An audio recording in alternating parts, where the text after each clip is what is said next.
शहर का number 1 channel city news Muzaffarpur. इसी के साथ मैं विनीता मिश्रा आप सभी तमाम दर्शकों का स्वागत करती हूं। खबरों का सिलसिला बढ़ाने से पहले आइए एक नजर डालें आज की सुर्खियों पे। हेडलाइंस के प्रायोजक हैं नीलकमल एक्सक्लूसिव शोरूम।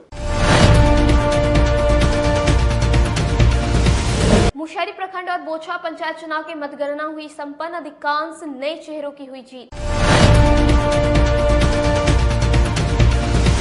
औराई थाना क्षेत्र के बागमती नदी में पलटा नाव, बाल बाल बचे 30 लोग। और मनियारी थाना क्षेत्र में नवविवाहित की संदिग्ध स्थिति में हुई मौत, परिजनों ने लगाया ससुराल वालों पर हत्या का आरोप। तो ये थी आज की सुर्खियां, अब खबरें विस्तार से। पंचायत चुनाव के चौथे चरण के जिले के 2 प्रखंडों के मतगणना शांतिपूर्ण संपन्न हुई। गांव के लोगों ने अपनी नई सरकार चुन ली, अधिकांश नए चेहरे चुने गए। पंचायत चुनाव के चौथे चरण के बाजार समिति मतगणना केंद्र पर पूरी तरह शांतिपूर्ण संपन्न हुआ। मतगणना केंद्र पर मुशहरी प्रखंड के सभी उम्मीदवार सुबह से ही पहुंचना शुरू कर दिए। जैसे जैसे पंचायत चुनाव का परिणाम आना शुरू हुआ, कहीं खुशी मनाई जा रही थी तो कहीं आंसू भी बहे। निवर्तमान जिला परिषद अध्यक्ष इंदिरा देवी समेत कई निवर्तमान मुखिया को हार का मुंह देखना पड़ा और पिछले बार के जीते जनप्रतिनिधि में से अधिकांश लोगों ने अपनी सीट गंवाई और लोगों ने गांव की नई सरकार चुन डाली। जीत है और ये हमारी जीत नहीं है, पूरे जनता की जीत है और सातों पंचायत की जनता की जीत। जनता को क्या संदेश रहेगी जो हम इसके इससे पहले भी हम काम करते आए हैं, पंचायत के विकास किए, मुखिया थे हम दोनों आदमी, और आज मुझे मौका मिला है तो चाहेंगे कि पूरा जहां तक हो हम विकास करेंगे। स्टेट फोर्स को लगाए हुए हैं और मतगणना जो है बाजार समिति में पूरा शांतिपूर्ण ढंग से चल रहा है। और मेरा यहाँ पर जिला परिषद के 4 क्षेत्र हैं, ठीक है, तो एक क्षेत्र का रिजल्ट भी हम लोग डिक्लेयर कर दिए हैं और उनको सर्टिफिकेट भी दे दिया गया है। धन्यवाद। काफ़ी संख्या में लोगों की जमावड़ा बाहर में लगा हुआ। नहीं तो हम लोग माइक से लगातार अनाउंस कराते रह रहे हैं, माइक से लगातार अनाउंस हो रहा है और उसका वीडियोग्राफी भी हम लोग करा रहे हैं। पंचायत चुनाव के चौथे चरण में भी गांव की सरकार में बदलाव के संकेत आ रहे हैं। सुबह 8 बजे से बोछा की 26 पंचायतों के वोटों की गिनती कृषि उत्पादन बाजार समिति में बने मतगणना केंद्र में शुरू हुई। वहीं बोछा की 20 पंचायतों की मतगणना आरडीएस कॉलेज में हो रही है। दोनों प्रखंडों के 6 पदों की 1310 सीटों पर 5519 उम्मीदवार मैदान में हैं। मतगणना के लिए पंचायतों का रोस्टर पहले से ही जारी कर दिया गया था। इसके अनुसार ही मतगणना हो रही थी। एसडीओ पूर्वी ज्ञान प्रकाश ने बताया कि मतगणना में विधि व्यवस्था नियंत्रित रखने के लिए मजिस्ट्रेट की तैनाती की गई है। आरडीएस कॉलेज परिसर में 18 एवं बाजार समिति परिसर में 16 मजिस्ट्रेट तैनात है। दोनों केंद्रों पर नियंत्रण कक्ष चालू है। और जो मजिस्ट्रेट पुलिस पदाधिकारी हम लोग प्रतिनियुक्त किए हैं, ठीक है, तो उन लोगों का पास का जांच निरंतर हो रहा है। पास जांच करने के बाद ही अंदर एंट्री की जा रही है और पूरा शांतिपूर्ण ढंग से हम लोग का चल रहा है। धन्यवाद। भीड़ बहुत ज़्यादा देखने को मिल रही है सर, सभी सेंटरों में, यहाँ हो या बाजार समिति हो। हाँ, नहीं तो भीड़ तो चूँकि ऑटोमेटिक कुछ रहेगा, जैसे अपना प्रत्याशी की संख्या अधिक है, फिर उनका काउंटिंग एजेंट भी है, इसी चलते भीड़ है। लेकिन भीड़ जो है कि अप्रत्याशित नहीं है, वह स्वाभाविक है। और मजिस्ट्रेट हम लोग को प्रतिनियुक्त हैं, जांच करने के बाद ही एंट्री किया जा रहा है। और अंदर मतगणना हॉल के अंदर या जो मेन प्रीमाइसेज है उसके अंदर भी पूरी शांतिपूर्ण स्थिति है, कहीं कोई दिक्कत नहीं। औराई थाना क्षेत्र के सरहचिया मधवन घाट स्थित बागमती नदी में अचानक नाव पलट गई, बाल बाल बचे 30 लोग। औराई थाना क्षेत्र के बागमती नदी की दक्षिणी उपधारा में मधवन प्रताप घाट पर शुक्रवार की दोपहर नाव पलट गई। बताया जा रहा है कि पशु चारा लेकर लौट रही थी नाव का अचानक तार से रस्सी छूट गया, जिस कारण नाव धंसने लगी। वहीं चचरी पुल में जाकर फंस गई। लोग चचरी पुल का बांस पकड़कर पानी में कूदने लगे, जिस कारण निर्माणाधीन चचरी पुल से फंसकर नाव डूब गई। नाव डूबने की खबर सुन स्थानीय लोगों की भीड़ जुट गई। इसके बाद लोगों को निकाला गया। आपको बता दें कि नाव पर 30 लोग सवार थे। वहीं सभी हरा पशु चारा लेकर बागमती परियोजना दक्षिणी बांध की तरफ आ रहे थे। इसी दौरान यह घटना हुई। आदमी को खाली चढ़ेला कि नैया पे इतना न चढ़ा नैया रही डूमत रही आदमी बोझा पर बोझा अपने में गाड़ी घोष सब करते रही है ओकरा गाड़ी उधर ओकरा गाड़ी उधर रही है नैया खोल दिल्क है नैया खोल के नैया कभी बैठ गई है बैठला के बाद नैया पुल में सटल है पुल में जब सटल है पुल तक आदमी लटक गई है बाकी आदमी सब बांध था डूबे लग रही है 60-65 आदमी दोनों साइड से आदमी दौड़ के नैया से जहाँ तक भरे सबके निकाल कर ऊपर घास के बोरा धारा लगा आदमी नैया ऊपर आदमी लोग सारे कोरोना भरे अभी तक आदमी सब सुरक्षित बचा है। किसान लोग नदी के उस पार बागमती नदी के उत्तर दिशा में घास लाने के लिए गए थे और घास को नाव पर रखने के क्रम में नाव पलट गई, लेकिन सभी लोग सुरक्षित रहे और कहीं कोई कैजुअल्टी नहीं हुई और सब कोई हताहत से कोई हताहत। गायघाट प्रखंड में नामांकन पर्चा दाखिल कराने आए एक प्रत्याशी को पुलिस ने गिरफ्तार किया। गायघाट प्रखंड में 8वें चरण के चुनाव को लेकर नामांकन की प्रक्रिया शुरू है। ऐसे में सुरक्षा के दृष्टिकोण से प्रखंड प्रशासन और पुलिस प्रशासन लगातार नजर बनाई हुई है। शुक्रवार को वार्ड पद के लिए नामांकन करने आए एक व्यक्ति को गायघाट पुलिस ने धर दबोचा है। मामले में गायघाट थाना अध्यक्ष नरेंद्र कुमार ने बताया कि कोर्ट के आदेश के बाद वार्ड में नामांकन करने के पहुंचे एक व्यक्ति को गिरफ्तार कर आगे की कार्रवाई में जुटी है। जानकारी मिली थी वार्ड में नॉमिनेशन करने आए थे, जानकारी के आलोक में भेजा गया पुलिसकर्मी को, तो वहां पाए गए। उनका नाम था गुलटेन राय पिता राम इकबाल राय। माननीय न्यायालय से पूर्व में इनके विरुद्ध वारंट निर्गत। नगर निगम की राजनीति एक बार फिर गरमाई। मेयर के खिलाफ अविश्वास प्रस्ताव पर चर्चा को लेकर जल्द ही निगम बोर्ड की बैठक हो सकती है। महापौर सुरेश कुमार के खिलाफ अविश्वास प्रस्ताव पर चर्चा के लिए नगर निगम बोर्ड की विशेष बैठक 30 अक्टूबर को हो सकती है। अगर महापौर सुरेश कुमार द्वारा किसी प्रकार का कानूनी अड़चन नहीं लगाया जाता है, तब महापौर द्वारा बैठक नहीं बुलाए जाने के बाद अविश्वास प्रस्ताव लाने वाले पार्षदों ने बैठक बुलाने के लिए शुक्रवार को नगर आयुक्त विवेक रंजन मैत्रे को पत्र सौंपा। पार्षदों का पत्र मिलने के बाद नगर आयुक्त उनके द्वारा तय तिथि को बैठक में शामिल होने के लिए पत्र जारी करेगा। इस बार किसी प्रकार की गलती नहीं हो, पार्षदों ने इसका पूरा ख्याल रखा है। नगर आयुक्त विवेक रंजन मैत्रे ने विशेष आग्रह पर बैठक की तिथि इस प्रकार रखी गई है कि सभी पार्षदों को 72 घंटे पूर्व इसकी सूचना मिल जाए। बैठक बुलाने के लिए नगर आयुक्त भी सभी कानून पहलू पर ध्यान देते हुए इसकी तैयारी में लगे हैं।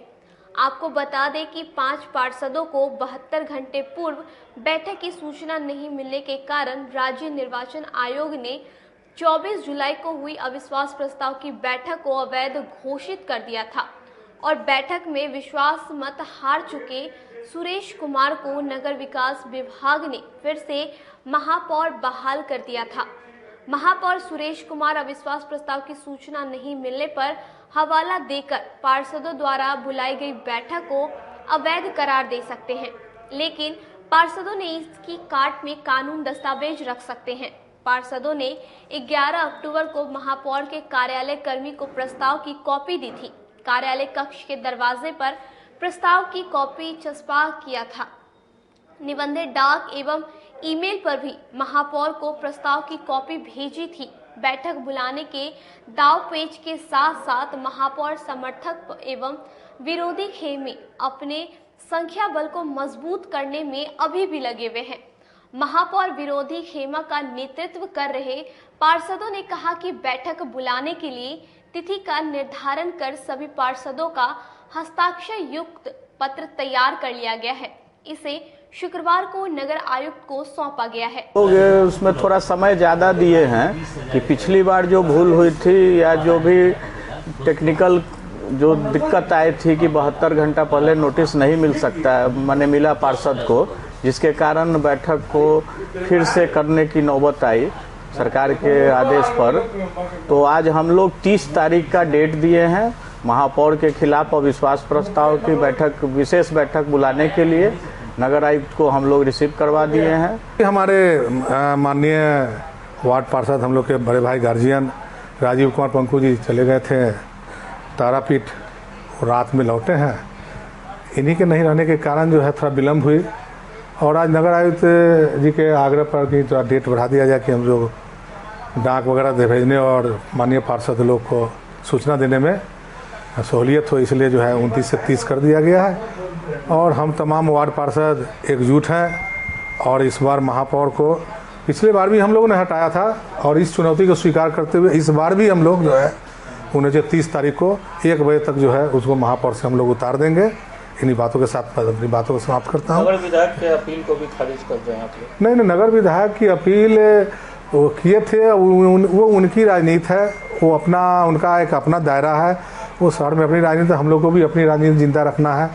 हम लोगों ने सोचा, लेकिन ऐसे व्यक्ति को बना, अगर उनमें नैतिकता रहती तो वो पदभार ग्रहण करने की बात जो करते हैं और वो रेगुलर बोल रहे हैं अपने आप को कि मैं मेयर हूँ और कहते हैं पदभार ग्रहण नहीं किया है। उनमें नैतिकता होती तो स्वतः इस्तीफा दे देते, फजीहत से बचना था उनको तो, लेकिन वो तो खुद जो है फजीहत चाह रहे हैं।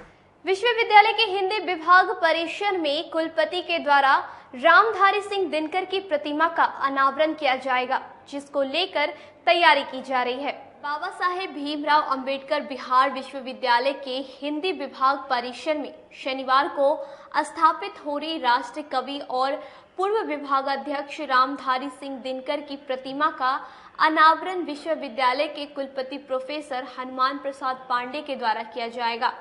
साथ ही बाबा साहेब भीमराव अंबेडकर बिहार विश्वविद्यालय एवं दिनकर स्मृति मंच के संयुक्त तत्वाधान में द्विदिवसीय राष्ट्रीय संगोष्ठी 24 अक्टूबर और 25 अक्टूबर को आयोजित की जा रही है। आज की बैठक का मुख्य मुद्दा यह था कि जो हमारा त्रिदिवसीय कार्यक्रम है, उस कार्यक्रम की कितनी तैयारी हुई है और क्या प्रगति हुई है। कल हमारा मूर्ति अनावरण का कार्यक्रम है। मूर्ति अनावरण की तैयारी लगभग पूरी हो गई है, सारे कार्य पूरे कर लिए गए हैं। कल 2 बजे मूर्ति का अनावरण होगा कुलपति महोदय द्वारा और विशिष्ट अतिथि के रूप में तिरहुत प्रमंडल के आयुक्त होंगे। मंच पर हमारे दिनकर स्मृति मंच के अध्यक्ष प्रोफेसर विवेकानंद शुक्ला जी होंगे। मैं स्वागत भाषण करूंगा। विवेका बाबू मंच के अध्यक्ष के रूप में अपने उद्गार व्यक्त करेंगे और उस कार्यक्रम का संचालन करेंगे आयोजन सचिव कल्याण कुमार झा जी। 24 तारीख को 10 बजे हमारी राष्ट्रीय संगोष्ठी का उद्घाटन होगा और उद्घाटन करेंगे शोध के क्षेत्र में राष्ट्रीय स्तर पर अपनी अलग पहचान बनाने वाले हमारे पूर्व विभागाध्यक्ष प्रोफेसर प्रमोद कुमार सिंह जी। उस सत्र में मुख्य वक्ता हैं दिनकर रचनावली के संपादक और पटना विश्वविद्यालय के अध्यक्ष प्रोफेसर तरुण कुमार जी। उसमें विचार व्यक्त करेंगे। अभी दिनकर एक पुनर्विचार पुस्तक आई है। अब रुकते एक छोटे से ब्रेक के लिए, कहीं मत जाइएगा, देखते रहिए सिटी न्यूज मुजफ्फरपुर।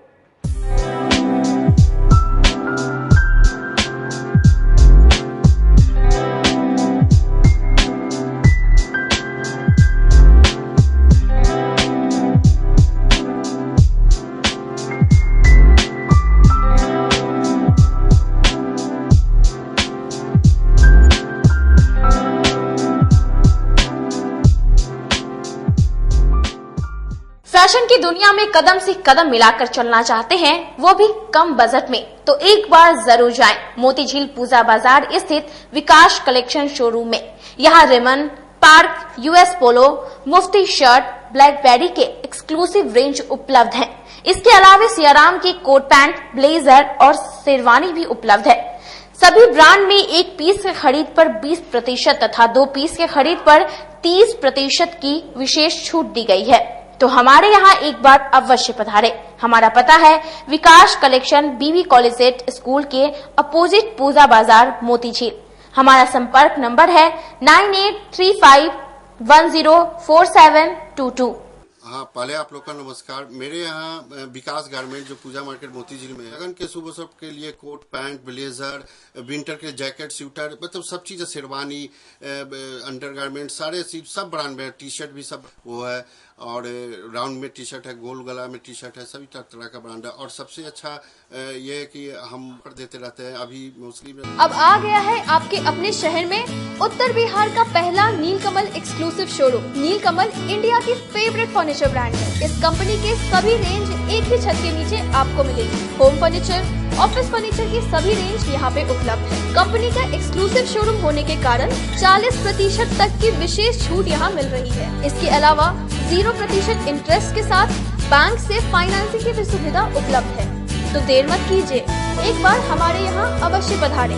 हमारा पता है Mithanpura, Narayanpur road, opposite to Vaishali management college, और हमारा कॉन्टैक्ट नंबर है 9334900888 और 7004320380। नॉर्थ बिहार का पहला एक्सक्लूसिव शोरूम मुजफ्फरपुर में यूए एसोसिएट के सौजन्य से नीलकमल का एक्सक्लूसिव शोरूम खुला है। और आप लोगों से यही भी निवेदन है कि एक बार इस शोरूम में आइए और इसके विस्तृत रेंज को देखिए, जो कि एक अच्छे रेंज के साथ एक अच्छी कीमत के साथ आपको मिलेगा। तो एक बार हम लोगों को आप सेवा करने का मौका दें। ब्रेक के बाद एक बार फिर आप सभी तमाम दर्शकों का जिले के number 1 channel city news Muzaffarpur में स्वागत है। आइए बढ़ते हैं अगली खबरों की ओर। मनियारी थाना क्षेत्र में एक विवाहित की संदिग्ध स्थिति में मौत हो गई। मायके वालों ने हत्या का आरोप ससुराल वालों पर लगाया। मनियारी थाना क्षेत्र में एक नवविवाहित की संदिग्ध स्थिति में मौत हो जाने के बाद परिजनों ने दहेज के लिए हत्या का आरोप लगाया है। घटना की खबर फैलते ही आसपास के इलाके में सनसनी फैल गई है। सूचना मिलते ही मनियारी थाना की पुलिस मौके पर पहुंच घटना की छानबीन शुरू कर दी।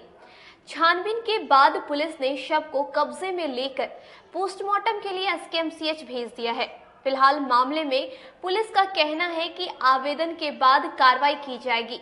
घटना के संबंध में परिजनों ने बताया कि मनियारी थाना क्षेत्र के मोहम्मदपुर मुबारक निवासी नाजनी खातून की शादी 4 महीने पूर्व मोहम्मद परवेज के साथ हुई थी।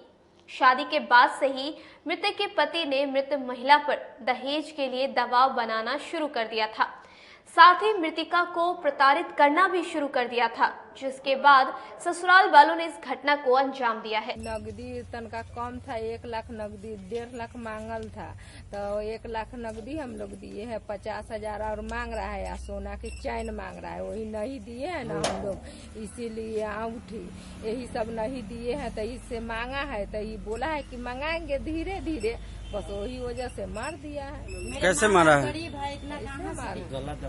कैसे मारा है? गला दबा के मारा है। आप मृतक की कौन लगती हैं? बहन लगती है। दहेज के लिए मार दिया है। कौन मारा है? टॉर्चर करके किसी का घर का आदमी मारा है, सास ससुर मारा है। क्या नाम है उन लोगों का? लड़का का? हाँ, लड़का का क्या नाम है? परवेज नाम है, मोहम्मद परवेज। उसके अब्बा का? मुराद। कहाँ घर है? कहाँ घर है उसका? मोहम्मदपुर मुबारक। मतलब दोनों आदमी का घर आसे पास है? आसे पास में है। तो क्या हुआ था? घटना क्या हुआ था? घटना हुआ था कि गला दबा के मार दिया। मीनापुर जिला परिषद क्षेत्र संख्या 32 के उम्मीदवार डॉक्टर ओम प्रकाश ने पूरे लाव लश्कर के साथ अपना नामांकन पर्चा दाखिल किया। जिले में हो रहे पंचायत चुनाव 7वें चरण के चुनाव नामांकन में प्रत्याशियों की भीड़ बढ़ती जा रही है। जिला परिषद क्षेत्र संख्या 32 में मीनापुर से शुक्रवार को डॉक्टर ओम प्रकाश ने अपना नामांकन पत्र दाखिल किया। इस दौरान पत्रकारों को संबोधित करते हुए कहा कि आजादी के बाद से मीनापुर काफी पिछड़ा हुआ है। मीनापुर हर हाल में हर साल बाढ़ की त्रासदी का शिकार होता है, लेकिन लोगों को सुविधा नहीं मिलती है। खासकर शिक्षा और स्वास्थ्य के क्षेत्र में विकास नहीं हुआ है। अगर इस बार जनता उनको चुनती है तो क्षेत्र में विकास कार्य तेजी से किया जाएगा। सबसे पहले तो युवा जोश, नई सोच। जब तक सेवा में युवा नहीं आएंगे, नई सोच कहाँ से डेवलप करेगा? तो मेरा नारा यही है कि युवा जोश, नई सोच। युवा आएंगे आगे बढ़ करके तो अपने विकास होगा। नया नया टेक्नोलॉजी के अनुसार अभी बहुत से टेक्निकल क्षेत्र में शिक्षा लेने के लिए युवा को हम प्रेरित करेंगे। दूसरी बात, सरकार का इतना अच्छा स्कीम अभी आया हुआ है जो धरातल पर नगण्य, बहुत जनता का यही सेवा के साथ हम एक एक चीज पहुंचाएंगे और सरकार के जितना स्किल इंडिया से लेकर स्किल इंडिया हुआ, आत्मनिर्भर भारत में जो काम चल रहा है, टेक्निकल एजुकेशन दिला करके और उनको स्किल्ड कर करके काम पे लगाना। आपका क्षेत्र बाढ़ग्रस्त है, वहाँ सड़क का भी बड़ी जर्जर स्थिति है, उसमें कैसे आप क्षेत्र में काम कीजिएगा, जनता के लिए क्या कीजिएगा बाढ़ग्रस्त? सबसे पहले हमारे किसान भाई इस बार बहुत करीब से देखे हैं। इस बार भी मैं राहत लेकर के गया था, राहत का वितरण किया हूँ। जहाँ जहाँ जिनके घर में पानी घुसा था उनको भोजन पे ललायित थे, उनको हम सब खाना का पैकेट बनाने का और पहुंचाने का काम किया हूं। दूसरी बात, इस आपदा में जितने भी बड़े पदाधिकारी हो, जनप्रतिनिधि हो, ये नहीं मैं कह रहा हूं कि सब दाही हो गया, लेकिन कुछ ऐसा पंचायत है जहां आधा दाही है, आधा बचा हुआ है, वो इम्प्लीमेंट नहीं हो पाया है, 6000 में नहीं गया है। ये राजनीतिक दोस्ता के कारण, ये कभी राजनीतिक दोस्ता नहीं होनी चाहिए थी किसान के साथ। किसान अन्नदाता है, वो किसान अन्नदाता अगर हमारे मजबूत नहीं रहेंगे तो हम लोग भूखे मर जाएंगे। बिहार विश्वविद्यालय परिसर में अखिल भारतीय विद्यार्थी परिषद का अनिश्चितकालीन धरना समाप्त हो गया। बिहार विश्वविद्यालय में व्याप्त भ्रष्टाचार, शैक्षणिक अराजकता और पैट धांधली के मुद्दे पर अखिल भारतीय विद्यार्थी परिषद का अनिश्चितकालीन धरना शुक्रवार को 33वें दिन कुलपति डॉक्टर प्रोफेसर हनुमान प्रसाद के आश्वासन के बाद समाप्त हो गया। इस दौरान कुलपति प्रोफेसर डॉक्टर हनुमान प्रसाद का कहना है कि छात्रों के साथ लगातार बातचीत की जा रही थी पर सहमति नहीं बन पा रही थी। आज की वार्ता पूर्णतः सफल है। छात्र संगठनों की जो भी मांग थी उन पर विधि सम्मत कार्रवाई की जाएगी। इनके इस आश्वासन के बाद छात्रों ने अनिश्चितकालीन धरना समाप्त कर दिया है। इसके पहले भी मैं आके मिल चुका हूँ, और इनके संगठन के नेता भी हैं।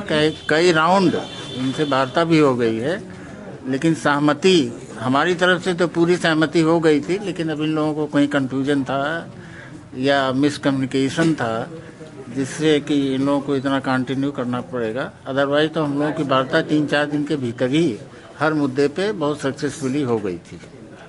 आज की वार्ता को क्या सफल मानते? अब ये तो ये संगठन बताएंगे, हम अपनी तरफ से तो सफल ही मानते हैं। क्यों भाई, आज की वार्ता सफल है ना? अब आपको हमारा सब मांग रहे हैं, तो एक बार हम लोग सब आपस में चर्चा करते हैं, लोगों को पता है। तो धरना समाप्त हो गया। हाँ, अब के कहने के अनुसार तो धरना समाप्त हो गया। वहीं अखिल भारतीय विद्यार्थी परिषद के संयोजक केशरी नंदन का कहना है कि एबीवीपी के कार्यकर्ता विश्वविद्यालय की विभिन्न समस्याओं को लेकर लगातार धरने पर बैठी हुई थी। कुलपति के साथ वार्ता और उनके आश्वासन के पश्चात अखिल भारतीय विद्यार्थी परिषद का यह अनिश्चितकालीन धरना समाप्त किया जाता है। विद्यार्थी परिषद का मांग सिर्फ पैट को लेकर नहीं था, एक भ्रम फैलाया गया कैंपस में। ये परिषद कार्यकर्ता सिर्फ पैट को लेकर जो है यहाँ बैठे हुए हैं, ऐसा नहीं है। हम लोग सिर्फ पैट को लेकर नहीं बैठे थे, हम लोग का एक तालमेल चाहिए था कुलपति महोदय और छात्रों के बीच में। विद्यार्थी परिषद उसी को अभी ठीक की है। सर को भी विश्वास हुआ है कि नहीं, यहाँ के जो छात्र हैं अनुशासित हैं और डायरेक्ट अधिकारियों से बात करके अपना काम को सही ढंग से करना चाहते हैं। सर को भी विश्वास हुआ है, इसलिए हम सर का भी अभिनंदन स्वागत कर रहे हैं। दूसरा है कि आज 33वां दिन हम लोग का धरना चला, तो इसका हम लोग एक कैंपस में कई सारे ऐसे लोग हैं जो एक भ्रम फैला रखे थे कि यहाँ का छात्र जो है न्यूसेंस क्रिएट करता है और उनको जो है अपनी बात रखने का नहीं आता है। तो ऐसा नहीं है, यहाँ एबीवीपी जैसा संगठन है और अनुशासित छात्र भी हैं। कुछ मुट्ठी भर लोग हैं, उनको सब लोग जानते हैं, उनको चिन्हित करके हम उनका समर्थन नहीं करते हैं, संगठन उसका समर्थन नहीं करती है। लेकिन जो यहाँ अनुशासित छात्र हैं, उनका जब भी मांग आए अधिकारियों के पास तो हम उनसे आग्रह हमेशा करते रहे हैं, आज भी कर रहे हैं कि उनके सही मांग को एकदम गंभीरता से लिया जाए। विद्यार्थी परिषद हमेशा से मांगती रही है, आज भी उसी मांग को लेकर बैठे थे। तो सिर्फ पैट का मुद्दा नहीं था, साथ ही विभिन्न सारा मुद्दा था। यहाँ अराजक माहौल था, कैंपस में कई तरह के उथल पुथल थे। तो अभी धीरे धीरे 1 महीना में बहुत सारा विषय कुलपति महोदय के द्वारा वार्ता करने के बाद हम लोग ठीक किए हैं। आने वाले समय में जैसा कि सर आप लोग को भी बता रहे थे कि जिस तरीके से हम लोग को कहा जा रहा है, हर वो संकट, हर वो तकलीफ जो छात्रों पे आता है, हमको विश्वास है कि सर के नेतृत्व में और हम लोगों के साथ, संगठन के साथ रहते हुए हम लोग इसको ठीक करेंगे। एलएस कॉलेज के प्रांगण में प्रथम मुख्यमंत्री की जयंती समारोह का आयोजन किया गया। बिहार के प्रथम मुख्यमंत्री डॉक्टर श्री कृष्ण की जयंती समारोह का आयोजन डॉक्टर श्री कृष्ण सिंह सेवा समिति के द्वारा शुक्रवार को एलएस कॉलेज के सभागार में किया गया। मुख्य अतिथि के तौर पर एवं एस कॉलेज के प्राचार्य डॉक्टर ओपी राय के द्वारा दीप प्रज्वलित कर कार्यक्रम का विधिवत शुभारंभ किया गया। इस दौरान आगत अतिथियों ने श्री कृष्ण सिंह के तस्वीर पर पुष्प अर्पित कर श्रद्धा सुमन अर्पित किया। डॉक्टर श्री कृष्ण सिंह सेवा समिति के सदस्य डॉक्टर संजय पंकज ने बताया कि बिहार के प्रथम मुख्यमंत्री की आज जयंती समारोह मनाई जा रही है, जिसमें उनके विचारों को लेकर चर्चा परिचर्चा की जा रही है। स्वतंत्रता प्राप्ति के बाद बिहार के प्रथम मुख्यमंत्री डॉक्टर श्री कृष्ण सिंह की जयंती का आयोजन है और यह आयोजन डॉक्टर अशोक शर्मा जी की अध्यक्षता में है, जिसमें विशिष्ट वक्ता, मुख्य वक्ता और मुख्य अतिथि कई उपस्थित हैं। हम जानते हैं कि डॉक्टर श्री कृष्ण सिंह न केवल एक राजनेता बल्कि एक अध्ययनशील और कानूनविद ऐसे व्यक्तित्व थे जिन्होंने भारतीय स्वतंत्रता की प्राप्ति के लिए संघर्ष भी किया था, अपनी जवानी को देश की आज़ादी के लिए अर्पित किया था और स्वतंत्रता की प्राप्ति के बाद बिहार का नवनिर्माण करने में जिस संकल्पनिष्ठ ढंग से उन्होंने कार्य शुरू किया, उसमें शीर्ष से लेकर जड़ तक अर्थात अंतिम आदमी तक के विकास का ध्यान उनकी चिंतन में रहा। एक चिंतनशील, अध्ययनशील, मननशील और गतिशील गर्म दल के होने के बावजूद जिनके व्यक्तित्व पर हम देखते हैं कि समाजवादी विचार, साम्यवादी विचार, गांधीवादी चिंतन और सनातन परंपरा का भी सांस्कृतिक विचार भी जिनके व्यक्तित्व और कृतित्व में समाहित था, ऐसे श्री कृष्ण बाबू की जयंती पर उन्हें आदर के साथ आज हम स्मरण कर रहे हैं। वे कितने बड़े पढ़ाकू थे कि उन्होंने जाते जाते अपना कई हजार पुस्तकों का संग्रह, एक बड़ा पुस्तकालय भी सार्वजनिक रूप से मुंगेर को अर्पित कर दिया। आज के लिए बस इतना ही। मुझे और मेरी पूरी न्यूज़ टीम को दीजिए इजाजत। नमस्कार।